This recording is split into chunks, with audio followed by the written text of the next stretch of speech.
Hi, my name is Shobhna Juneja. Welcome to my LifePage. Today we are going to talk about teaching yoga. But before that, let me give you a brief introduction about myself. Hi, I did my schooling from Sacred Heart Convent School, Fazilka, that's in Punjab. And then for my graduation, I came to Chandigarh. I did it from GCG College and post-graduation from Punjab University School of Communication and Media. After that, I pursued my careers as a PR and CSR executive with one of the corporates, where I did it for about 1 year or so. And then I made a shift into career to took up yoga as a full-time profession. And since then, I've been teaching right from 2011. So teaching yoga, like the name suggests, is teaching people. It's the way your teachers teach to you. So it's another form of teaching, but this is more related to the health of the people these days. So when I teach people during the day, it is not basically teaching some subject, but teaching them art of living and art of being healthy, happier, de-stressed. And we can start with anatomy and physiology. So anatomy and physiology, if a student of medical line understands, or even if a layman understands, it's about how the skeletal system is, how different organs are placed, how different muscles in the human body are. And when, as a yoga teacher, you understand the anatomy and physiology of the human body, you get the understanding of how each and every yoga asana works and heals. And if someone is having some issue, for example, someone is having back pain, neck pain, or any kind of pain, you having the knowledge of anatomy and physiology will enable you to heal that problem through the help of yoga. The first is being patient, having lots of patience. So regarding patience, what happens, as a teacher, you meet many different type of people having different concerns, and you have to teach them differently. So it is very important that you have that kind of patience within you to cater to different kind of people.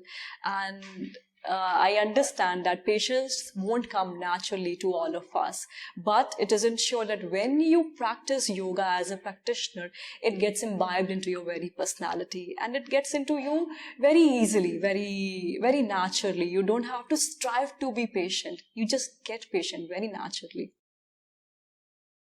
And the very first which comes to my mind is making human connections.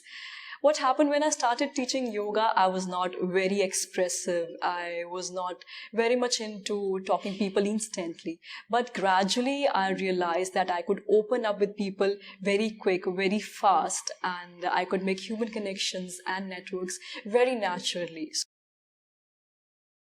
The very first is continuous learning. Though continuous learning is something which can excite you, but be prepared, since you are teaching yoga, which is evolving with every year, with every century.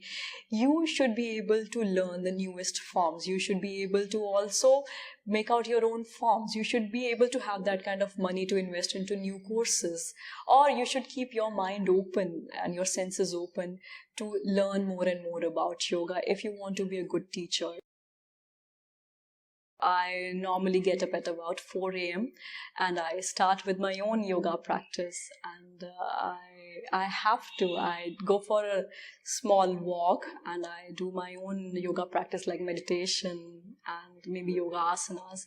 Then after that I have a small meal, some fruits and nuts, and then I start getting ready for my first class. I leave home by say about 7 a.m. My first class starts at 7:30. And after that, I have 2 more classes, but I get free very early. I get free at about 11:30 a.m. and then I have good time to do whatever I want to do. And normally what I do, I read a lot in that time, and I am also doing some kind of painting, some creative arts. So I spend a lot of time doing that. And sometimes I do recording and shootings for that. So it keeps my energy high. I have a lot of time in between. I'm not stuck to one space. And then in the evening, I teach 1 session or 2, or I delegate the session to some other teacher. So throughout the day, I'm on the toes. I know I'm doing something which makes me healthy and which is connecting me to people. And whatever I do throughout the day, I do get lots of blessings for myself. And I make sure that I do my own practice as well. So throughout the day, I keep myself energetic, happy, and on my toes.